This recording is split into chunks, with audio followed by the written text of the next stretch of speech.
പാലിയേക്കരയിൽ toll മരവിപ്പിച്ചതിനെതിരായ അപ്പീലിൽ ദേശീയപാത അതോറിറ്റിക്കെതിരെ രൂക്ഷ വിമർശനം തുടർന്ന സുപ്രീം കോടതി.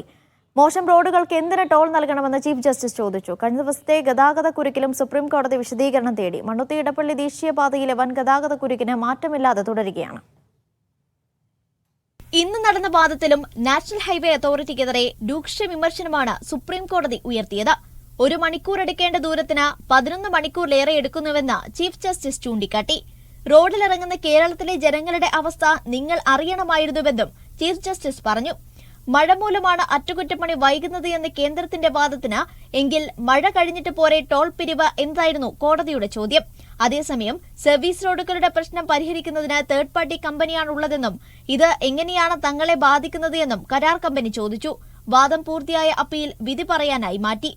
മണ്ണുത്തി ഇടപ്പള്ളി ദേശീയപാതയിൽ ഗതാഗതക്കുരുക്ക് രൂക്ഷമായി തുടരുകയാണ്. ആമ്പല്ലൂരിലും മുരിങ്ങൂരിലും ഇന്നും ഗതാഗതക്കുരുക്കുണ്ട്. ഇടറോഡുകൾ വഴി ഗതാഗതം തിരിച്ചുവിട്ടെങ്കിലും പ്രശ്നപരിഹാരമായില്ല. NHIയുടെ പ്രോജക്റ്റാണ്.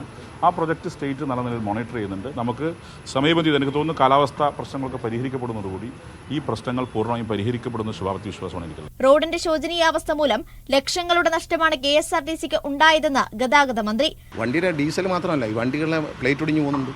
വളരെ മോശമായ സ്ഥിതിയിൽ വണ്ടിയുടെ മെയിൻ്റനൻസ് ഒക്കെ ഭയങ്കര കുഴപ്പമായി മാറിയിരിക്കുകയാണ്. കോടിക്കണക്കിന് രൂപ KSRTCക്ക് ഇതിന്റെ പേരിൽ നഷ്ടമുണ്ട്. 4 ആഴ്ചക്കകം അറ്റകുറ്റപ്പണികൾ പൂർത്തിയാക്കണമെന്ന ഹൈക്കോടതി നിർദ്ദേശത്തിന് പുല്ലുവിലയാണ് കരാർ കമ്പനി നൽകുന്നത്. നിർദ്ദേശം വന്നിട്ട് ദിവസങ്ങൾ പിന്നിട്ടിട്ടും ഒരു ഭാഗത്തും അറ്റകുറ്റപ്പണി തുടങ്ങിയിട്ടില്ല. തൃശൂർ ബ്യൂറോയ്ക്കൊപ്പം മീഡിയ 1 ഡൽഹി.